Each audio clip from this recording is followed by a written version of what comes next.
Hi friends, ಎಲ್ರಿಗೂ ನಮಸ್ಕಾರ.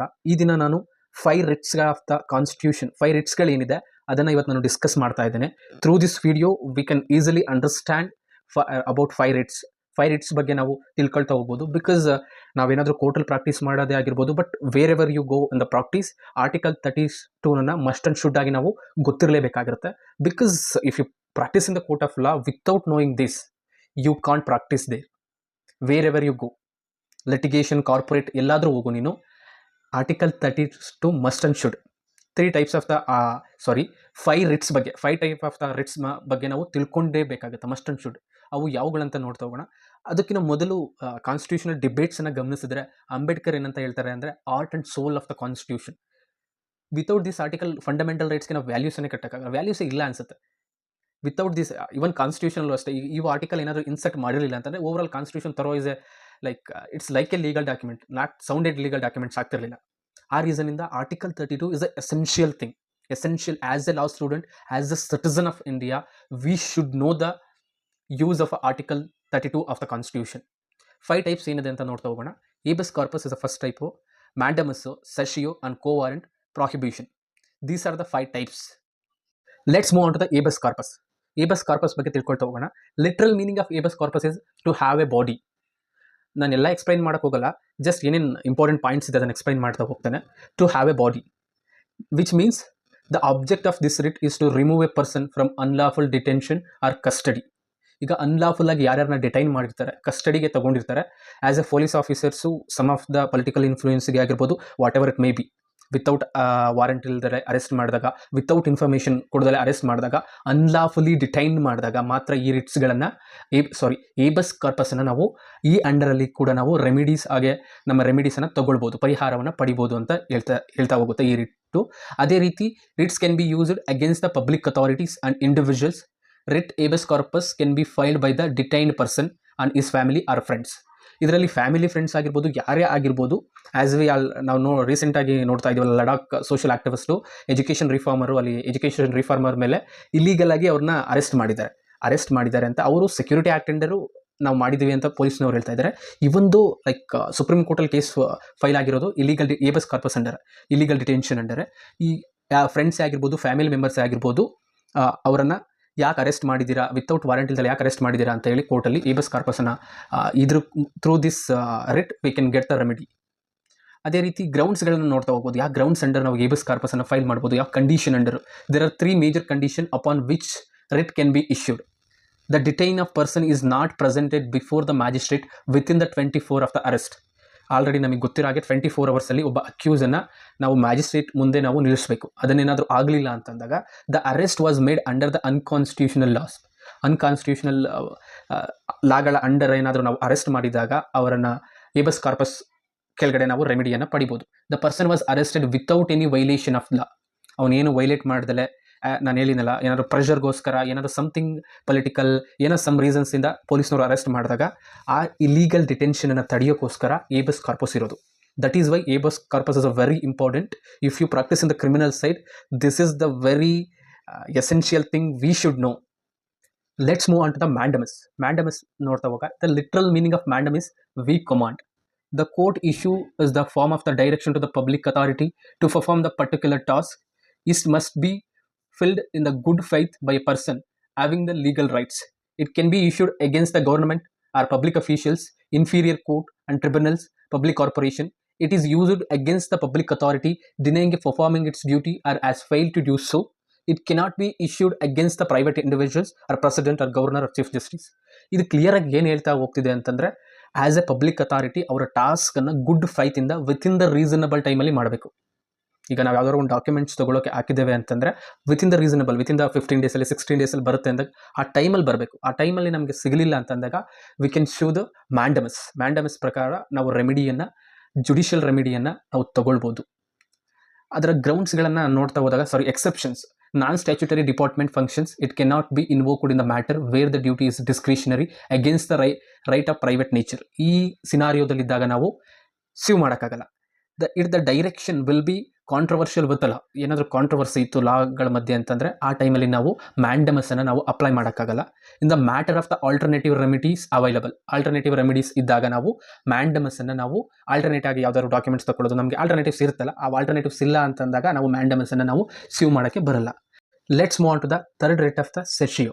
It stand for to clarify. The writ can be used when the court finds the decision of the lower court erroneous or beyond its authorities. ಇದರಲ್ಲಿ ನಾವು ತಿಳ್ಕೊಳ್ತಾ ಹೋಗ್ಬೋದು, beyond, if any court beyond their jurisdiction use ಮಾಡಿ ಜಡ್ಜ್ಮೆಂಟ್ಸನ್ನು ಕೊಡೋದೇ ಆಗಿರ್ಬೋದು, ಏನೋ ಜಡ್ಜ್ಮೆಂಟ್ಸು ವರ್ಡಿಕ್ಸ್ ಕೊಟ್ಟಾಗ ಇದನ್ನು ನಾವು ಸೆಷಿಯೋ ಅಂಡರು ನಾವು ರೆಮಿಡಿಯನ್ನು ಪಡಿಬೋದು. It use for curative writ petition. The court has the authority to take a charge of the case by transferring it before itself or quashing it a verdict of another inferior court. Before 1991, writ was only allowed to be used or issued against the judicial authorities or quasi-judicial authorities, not administrative authorities. ಅಂದರೆ before 1991ನಲ್ಲಿ ಜುಡಿಷಿಯರಿಗೆ ಮಾತ್ರ applicable ಆಗ್ತಿತ್ತು. ಅಂದರೆ judicial ಜಡ್ಜ್ಮೆಂಟ್ಸ್ಗಳನ್ನು discretionary ಆಗಿ ನಾವು use ಮಾಡೋಂಗಿರಲಿಲ್ಲ. Like different ಜುರಿಸ್ಟ್ರಿಕ್ಷನ್ ಇರುತ್ತೆ, ಎಲ್ಲ ಕೋರ್ಟ್ಗೂ ಒಂದೇ ಜುರಿಸ್ಟ್ರಿಕ್ಷನ್ ಇರೋಲ್ಲ. ಲೈಕ್ ಆ್ಯಸ್ ಕನ್ಸ್ಯೂಮರ್ ಕೋರ್ಟ್ ಇದ್ದಾಗ ಎಷ್ಟೆಷ್ಟು ಅಮೌಂಟಿಗೆ ಚೇಂಜಸ್ ಆಗುತ್ತೆ, ಅದೇ ರೀತಿ ನೇಚರ್ ಆಫ್ ದ ಕ್ರೈಮ್ ಮೇಲೆ ಡಿಪೆಂಡ್ ಆಗಿರುತ್ತೆ ಎಷ್ಟು ಪನಿಷ್ಮೆಂಟ್ಸನ್ನು ಆಗಿರ್ಬೋದು ಅವರು ಡಿಸ್ಕ್ರಿಷನರಿ ಆಗಿ ಆರ್ಬಿಟ್ರರಿ ಆಗಿ ಕೊಟ್ಟಿದ್ದಾರೆ ಅಂತಂದರೆ court, the upper court have power to dismiss that judgment ಆಗಿರ್ಬೋದು, ವರ್ಡಿಕ್ಟ್ ಆಗಿರ್ಬೋದು, ಡಿಸ್ಮಿಸ್ ಮಾಡುವಂಥ ಒಂದು ಅಧಿಕಾರ ಇದೆ. ಅದೇ ರೀತಿ ಬಿಫೋರ್ 1991ನಲ್ಲಿ ಇದು ಜುಡಿಷಿಯರಿಗೆ ಮಾತ್ರ ಅಪ್ಲಿಕಬಲ್ ಆಗ್ತಿತ್ತು. ತದನಂತರ 1991 ಪೋಸ್ಟ್ 1991 ಆದಮೇಲೆ ಇದು ಅಡ್ಮಿನಿಸ್ಟ್ರೇಟಿವಲ್ಲೂ ಕೂಡ ಅಪ್ಲಿಕಬಲ್ ಆಗುತ್ತೆ. ಇನ್ನು ಅಡ್ಮಿನಿಸ್ಟ್ರೇಟಿವ್, ಲೆಜಿಸ್ಲೇಟಿವ್ ಇದರಲ್ಲಿ ಲಾಗಳನ್ನ ಮಾಡಿದಾಗ ಅವು ವಿತಿನ್ ದ ಪ್ರಿಮೈಸಸ್ ಆಫ್ ಲಾನಲ್ಲಿ ಇರಬಾರ್ದು. ಅದು ಡಿಸ್ಕ್ರಿಷನರಿ ಆಗಿ ಅವ್ರ ಜುರಿಸ್ಟ್ರಿಕ್ಷನನ್ನು ಎಕ್ಸೀಡ್ ಮಾಡಿ ಲಾಗಳನ್ನು ಮಾಡೋಂಗಿಲ್ಲ. It cannot be issued against the private people ಮೇಲೆ ಇದನ್ನು ಸ್ಯೂ ಮಾಡೋಕ್ಕೆ ಬರೋದಿಲ್ಲ. Because let's move on to the grounds. When the inferior court lacked the jurisdiction while giving the judgment, when the inferior court performed the beyond their jurisdiction, ನಾನು ಹೇಳಿದಾಗೆ ಬಿಯಾಂಡು ಮತ್ತು ಲ್ಯಾಕ್ಡ್ ಕೊರತೆ ಇದ್ದಾಗ ಕೂಡ ಏನಾದರೂ ಅವ್ರ ಜುರಿಸ್ಟ್ರಿಕ್ಷನನ್ನು ಮೀರಿ ಅವ್ರ ಜುರಿಸ್ಟ್ರಿಕ್ಷನ್ ಯೂಸ್ ಮಾಡಿದಲ್ಲ ಜಡ್ಜ್ಮೆಂಟನ್ನು ಕೊಟ್ಟರೆ, ಅವ್ರಿಗಿಂತ ಕಡಿಮೆ ಇರೋಂಥ ಜಡ್ಜ್ಮೆಂಟನ್ನು ಕೊಟ್ಟರು ಕೂಡ ಸೆಷಿಯೋನ ಕೂಡ ನಾವು ಅಪ್ಲೈ ಮಾಡಿಕೊಂಡು ನಾವು ರೆಮಿಡಿಯನ್ನು ತಗೊಳ್ಬೋದು ಅಂತ ಆರ್ಟಿಕಲ್ 32 ಹೇಳ್ತಾ ಹೋಗುತ್ತೆ. ಅದೇ ರೀತಿ when the inferior court acts against the procedure ಏನಿದೆ ಅದರ ವಿರುದ್ಧ ನಾವು ಹೋದಾಗ, ಅದು ಪ್ರೊಸೀಜರಲ್ಲ means like B N S ಮತ್ತು ಸಮ್ ಆಫ್ ದ ಆ್ಯಕ್ಟ್ಸ್ ಮಾಡುತ್ತಲ್ಲ, ಈ ಕನ್ಸ್ಯೂಮರ್ ಪ್ರೊಟೆಕ್ಷನ್ ಆ್ಯಕ್ಟ್ ಇದೆ, ಅದರಲ್ಲಿ ಒಂದು ಪ್ರೊಸೀಜರ್ ಇದೆ.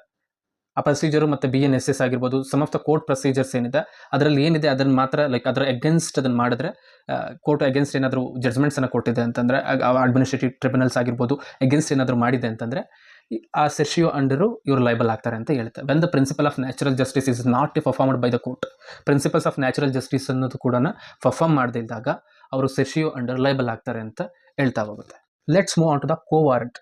ಕೋವಾರೆಂಟ್ stand for by what authority and warrant. It is used by the court to stop excessive use of abuse of authority. The court issue the writ to ask the public official to his authority of holding that office, and court can suspend his authority. It cannot be issued against the private individuals. ಅಂದರೆ ಕೋವಾರೆಂಟ್ ಅಂತಂದರೆ ಅವರನ್ನು ಆರ್ಬಿಟ್ರರಿಯಾಗಿ ಅದನ್ನು ಪವರನ್ನು abuse ಮಾಡಿದಾಗ as A public officials ಅವರು within the ಪ್ರಿಮೈಸಸ್ಸಲ್ಲಿ ಅವರು ಕೆಲಸ ಮಾಡಬೇಕು. ಆರ್ಬಿಟ್ರರಿಯಾಗಿ use ಮಾಡಿ ಎಕ್ಸೆಸ್ ಆಗಿ ಅವ್ರ ಅಧಿಕಾರ ಏನಾದರೂ ಯೂಸ್ ಮಾಡಿದ್ದಾರೆ ಅಂತಂದರೆ ಪಬ್ಲಿಕ್ ಅಫಿಷಿಯಲ್ಸು ಅವ್ರ ಲೀಗಲ್ ವರ್ಕ್ ಏನಿದೆ ಅದನ್ನು ವರ್ಕನ್ನು ಮಾಡಬೇಕಾಗುತ್ತೆ. ಏನಾದರೂ ಮಾಡಿದಾಗ ಕೋರ್ಟ್ ಕ್ಯಾನ್ ಸಸ್ಪೆಂಡ್ ಇಸ್ ಅಥಾರಿಟಿನ ಸಸ್ಪೆಂಡ್ ಮಾಡ್ಬೋದು ಅಂತ ಹೇಳ್ತಾ ಹೋಗುತ್ತೆ ಕೋವಾರೆಂಟ್. ಅದೇ ರೀತಿಯ ಗ್ರೌಂಡ್ಸ್ಗಳನ್ನು ನೋಡಿದಾಗ a person has held a public officer without authority. Public officer without authority ಇಲ್ದಲೆ ಅವನೇನಾದರೂ ಲೈಕ್ ಡೈರೆಕ್ಷನ್ಸನ್ನು ಕೊಡೋದು, ಆ ಎಕ್ಸೀಡಿಂಗ್ ಅವರ ಅಥಾರಿಟಿಯನ್ನು ಎಕ್ಸೀಡ್ ಮೇಲೆ ಇದನ್ನು ಕೊಡ್ತಾ ಇದ್ದಾರೆ ಅಂತಂದರೆ ಅವರು ಲೈಬಲ್ ಆಗ್ತಾರೆ. ಈ person is unqualified under the constitution of India to hold an. Let's move on to the grounds of the quo warranto. A person has held a public office without authority. ಅವನಿಗೆ authority ಇಲ್ದಲೆ public ಆಫೀಸನ್ನು ನಡೆಸ್ತಾ ಇದ್ದಾರೆ ಅಂತ ಅಂದರೆ, ಅವರು ಹಾಗೆ ಆರ್ಬಿಟ್ರರಿನೆಸ್ಸನ್ನು ತೋರಿಸ್ತಾ ಇದ್ದಾರೆ ಅಂದರೆ ಆ ಟೈಮಲ್ಲಿ ಅವರು ಈ ಕೋವಾರೆಂಟ್ ಅಂಡರ್ ಲೈಬಲ್ ಆಗ್ತಾರೆ. ದ person is unqualified under the constitution of India to hold the ಆಫೀಸನ್ನು ಅನ್ಕ್ವಾಲಿಫೈ ಆಗಿರ್ತಾರೆ. ಅವರು ಇಂಡಿಯನ್ ಕಾನ್ಸ್ಟಿಟ್ಯೂಷನ್ ಅಂಡರು ಅವರು ಏನಾದರೂ ಆಫೀಸ್ ನಡೆಸ್ತಾ ಇದ್ದಾರೆ ಅಂತ ಕೂಡ ಅವರು ಲೈಬಲ್ ಆಗ್ತಾರೆ. ಪರ್ಮನೆಂಟ್ ಟರ್ಮಲ್ಲಿ ಲೈಬಲ್ ಆಗ್ತಾರೆ. It must be A public office. ಅದು ಪಬ್ಲಿಕ್ ಆಫೀಸ್ ಆಗಿರಬೇಕು, ಯಾವುದೇ ಒಂದು ಪಬ್ಲಿಕ್ ಪ್ರಿಮೈಸಸ್ ಅಂಡರ್ ಬರಬೇಕು. ಯಾವುದಾದ್ರು ಗೌರ್ಮೆಂಟ್ ಆಫೀಸ್ ಆಗಿದ್ದರೆ ಮಾತ್ರ ಅವರು ಮಾತ್ರ ಲೈಬಲ್ ಆಗ್ತಾರೆ ಇಲ್ಲಿ. Let's move on to the prohibition. Stand for forbid ಅಂದರೆ ನಿಷೇಧ ಅಂತ ಬರುತ್ತೆ ಇನ್ನು ಕನ್ನಡದಲ್ಲಿ ಕರೆಕ್ಟಾಗಿ meaning. Writ aims to stop a judicial or quasi judicial authority along with the tribunals from exceeding their authority. Means exceed ಆಗಿ ಅವರ ಅಥಾರಿಟೀಸನ್ನು ಯೂಸ್ ಮಾಡೋದನ್ನು ಕಡಿಮೆ ಮಾಡೋದಕ್ಕೆ. It works opposite to the mandamus opposite ಆಗಿ ಡೈರೆಕ್ಟ್ಸ್ ಮಾಡುತ್ತೆ. As it directs the authority to prohibit any activities. The high court can issues this against the lower court ಏನು judgments ಕೊಟ್ಟಿದೆ ಅದ್ರ ಮೇಲೆ ಇದು ಕೂಡ like high court as a power, exclusive power to control them. The objective to direct the inactivity is to prevent the excessive application of own jurisdiction. ಅಂದರೆ excessive application of own jurisdiction excessive ಆಗಿ application ಮಾಡೋದು. ಇಟ್ cannot be ಇನ್ವೋಕ್ಡ್ ಅಗೇನ್ಸ್ಟ್ ದ ಲೆಜಿಸ್ಲೇಟಿವ್ bodies.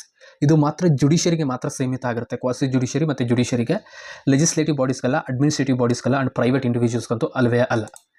ಹಾಗೆ ಇದರ ಕಂಡೀಷನ್ಸ್ ಅಂತ ನೋಡ್ತಾ ಹೋದಾಗ, application of power beyond the jurisdiction, infringement of principles of natural justice, using a individuals laws and conducting in a contravention of basic legal rights, performed the error based on records. These are the main grounds, these are the main condition. ಅವರು ಪ್ರಾಹಿಬಿಷನನ್ನು ಅಂಡರಲ್ಲಿ ಅವರು liable ಮಾಡೋದಕ್ಕೆ, ರೆಮಿಡೀಸ್ಗಳನ್ನ ತಗೊಳ್ಳೋಕ್ಕೆ these are the conditions. ಎಲ್ಲ information 5 ರಿಟ್ಸ್ಗಳ ಬಗ್ಗೆ ಆಗಿತ್ತು. 5 ರಿಟ್ಸ್ಗಳನ್ನ ಹೇಗೆ application ಮಾಡೋದು, condition ಏನಿದೆ, grounds ಏನಿದೆ ಅಂತ. ಹಾಗೆ ನಾನು ಮುಂದೆ 5 ರಿಟ್ಸ್ಗಳಲ್ಲದೆ ಕಾನ್ಸ್ಟಿಟ್ಯೂಷನ್ ರಿಲೇಟೆಡ್ ಏನಾದರೂ ಸಮ್ ಆರ್ಟಿಕಲ್ಸ್ ಬಗ್ಗೆ, ಯಾವ ಆರ್ಟಿಕಲ್ಸ್ಗಳ ಬಗ್ಗೆ ಆದರೂ ನಾನು ಇಲ್ಲಿ ಚರ್ಚೆ ಮಾಡ್ತಾ ಹೋಗ್ತಾ ಇರ್ತೇನೆ. ಅದೇ ರೀತಿ ಈ PPTನ ಏನಾದರೂ ಬೇಕು ಅಂತಂದರೆ ನೀವು through join of WhatsApp link ಕೊಟ್ಟಿರ್ತೇನೆ, ಅದರಲ್ಲಿ ಜಾಯ್ನ್ ಆಗಿ ನೀವು ಜಾಯ್ನ್ ಅದರಲ್ಲಿ ನಿಮಗೆ ಈ PPT ಲಿಂಕ್ ಸಿಗುತ್ತೆ. ಅದೇ ರೀತಿ if you want to more legal updates, please subscribe for this channel. And if you want to more legal news and legal suggestions or career suggestions, please connect with us, stay with us. Definitely we will teach the best things here. Okay, thank you, see you.